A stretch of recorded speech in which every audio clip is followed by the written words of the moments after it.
E sem contar que, assim, cada um sabe onde o calo aperta. Sim. Se pra outra, naquele momento, fazia sentido ela se arrastar pra ir até o pódio, pra ela fez sentido, Show. porque por uma realização pessoal, porque, enfim, por qualquer motivo que seja, e ela fez, que ótimo e maravilhoso que ela tenha Exatamente. feito. Mas não dá... aquilo que a gente estava falando, o modelo de felicidade não é o mesmo para as pessoas, não tem como.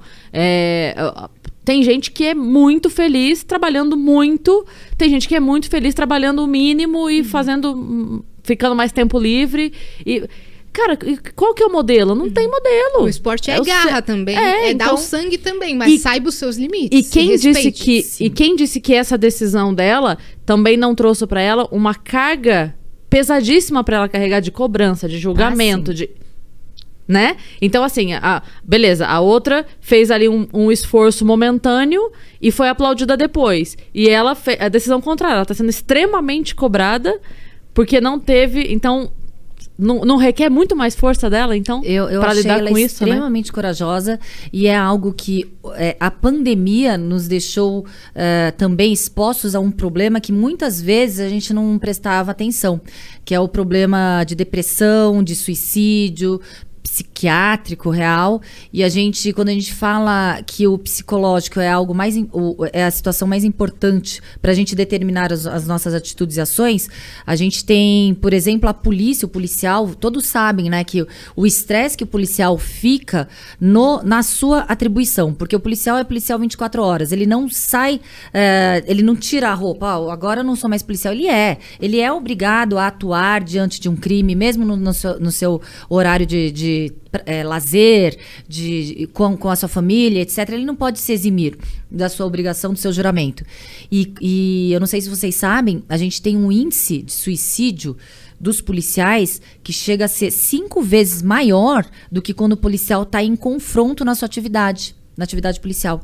Então, é um dado alarmante do índice de suicídio nas carreiras policiais. Morre menos policial em combate do que a proporção por tirar é de a própria vida. 5 vezes os policiais se suicidam.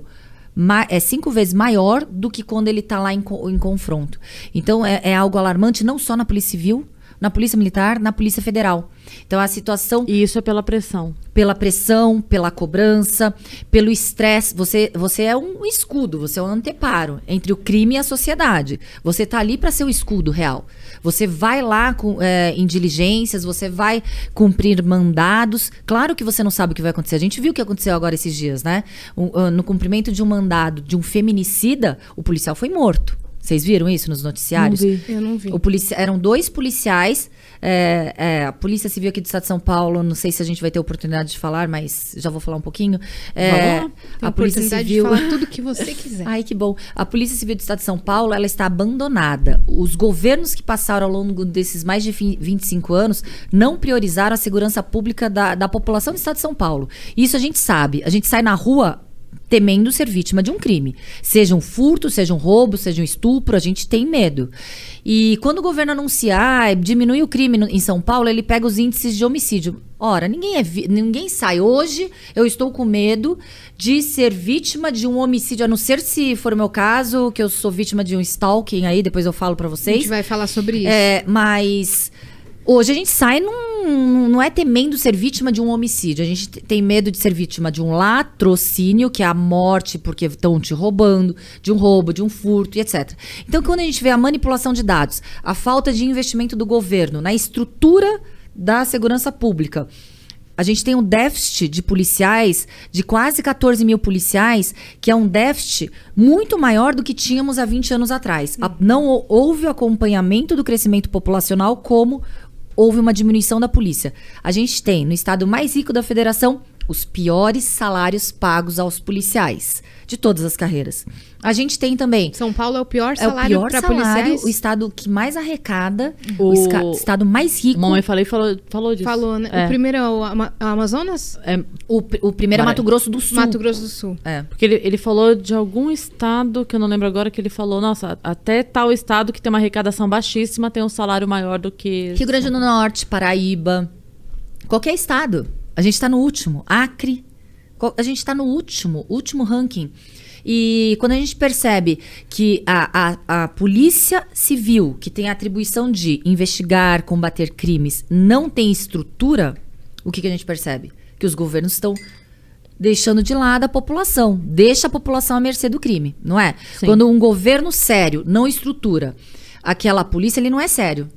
Ele está querendo deixar com que a criminalidade ganhe a conta da população e a população fique refém e à mercê. E é isso que a gente sente. A gente sente isso e, claro, o policial, ele trabalha com uma viatura, com um pneu careca, com um armamento que falha ou obsoleto. Ele não tem a forma, não tem as condições de trabalho adequadas e tem a cobrança, tem a necessidade de trabalhar no lugar de 4 ou 5 policiais. Tem toda aquela responsabilidade. Então, claro, tem uma hora que o policial, ele explode, ele não aguenta mais. Fora que ele chega em casa, depois de dar o sangue, e não consegue pagar as contas no final do mês. Então, é uma situação realmente alarmante. E aí vai fazer bico de segurança. Exatamente. Isso é muito grave. Porque quando ele trabalha e ele faz dupla jornada, ele não dorme. Sim. Ele trabalha e vai fazer bico. Trabalha e vai fazer bico.